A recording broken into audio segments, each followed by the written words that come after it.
If I were to ask you, what is the oldest known pyramid on Earth? I'm sure many of you would reply with this one. Or maybe for those more well-versed in archaeology, this one.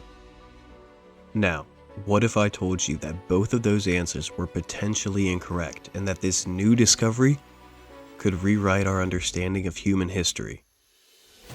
Hey guys, welcome back to our channel where we dive into the weird, intriguing, and sometimes downright controversial. Today, we will be discussing the recent archaeological discovery made in West Java, Indonesia, and how Gunung Padang could redefine our history. But before we get into it, please be sure to leave a like and subscribe, it really helps out the channel. Gunung Padang is the largest megalithic site in Southeast Asia and was first identified in 1896 by Dutch geologist Roger Verbeek. In his journal, titled Krakatau, he outlined his observations during his time in Indonesia. It's in this journal that we can find the following entry, quote, "On the mountaintop Gunung Padang, near Gunung Melatai, a succession of 4 terraces connected by steps of rough stone, paved with rough flat stones and decorated with numerous sharp and columnar upright andesite stones. On each terrace a small mound, probably a grave, surrounded and covered with stones, and topped with 2 pointed stones." Years after, in 1915, a Dutch archaeologist by the name of Nicholas Crum would echo Verbeek's original notes, including the pronounced features of the site, such as the 4 terraces. The name Gunung Padang translates to Mountain of Enlightenment by the indigenous people, and has been used for religious rituals throughout history. Fast forward to late 2023, and a recently published study claims Gunung Padang may in fact be the oldest pyramid in the world. This study spanned multiple years, and the multidisciplinary team involved consists of archaeologists, geophysicists, and geologists, to include the well-known Indonesian geologist Danny Natawajaja. They studied the structure using seismic tomography, electrical resistivity tomography, and ground-penetrating radar. The team also drilled down into the megalith and collected core samples from the hill, which allowed them to radiocarbon date the structure. The researchers claim to have identified clear evidence that Gunung Padang was made mostly by human hands. Additionally, their evidence indicates that the structure was built in stages, thousands of years apart. To make things even more interesting, they found that some of the older sections were built between 25,000 and 14,000 years ago. That would make it the oldest known pyramid in the world, and by a long shot, by 20,000 years to be exact. They determined this by analyzing each layer of the structure. The first layer consisted of sculpted lava, where the original builders carved shapes onto the top of a long dead volcano.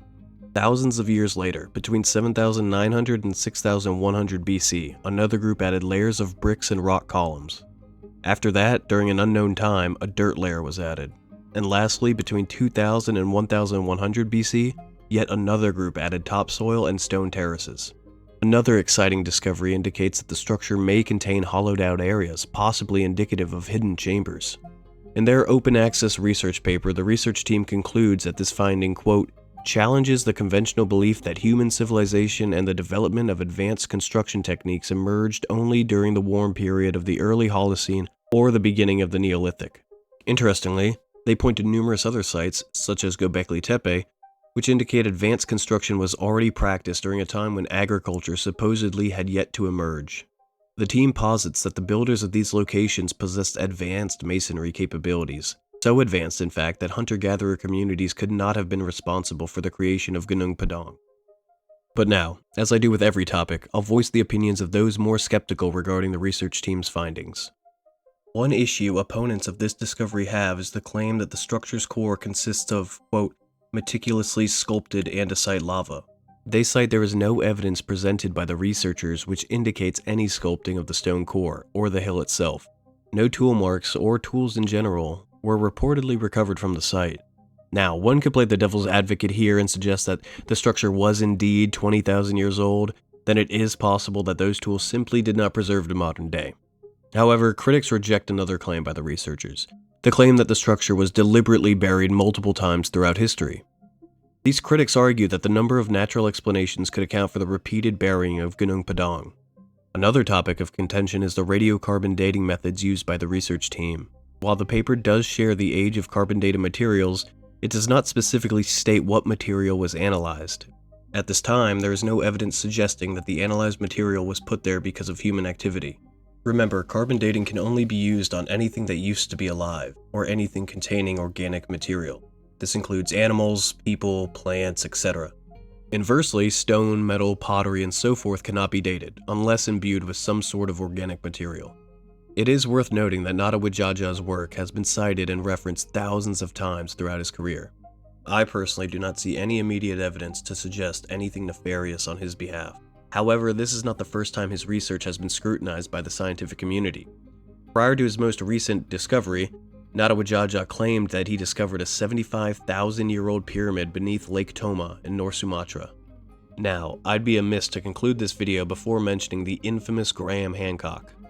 Nada Widjaja has publicly stated that he believes Hancock's claims of an ancient civilization is a, quote, reasonable working hypothesis. While most historians and archaeologists dismiss Hancock's claims as outlandish, there has been more and more evidence appearing to support his theories, one of those being Göbekli Tepe. I'm not saying either side is correct, but what I am saying is this: always conduct your own research if you can, and be as well informed as possible, not letting the stigma associated with others steer your judgment. But that's all for now. What do you think? Are we on the verge of groundbreaking discoveries that will rewrite human history? Or are these claims baseless and the result of faulty research? Let me know in the comments below, and be sure to leave a like and subscribe. I'll catch you next time.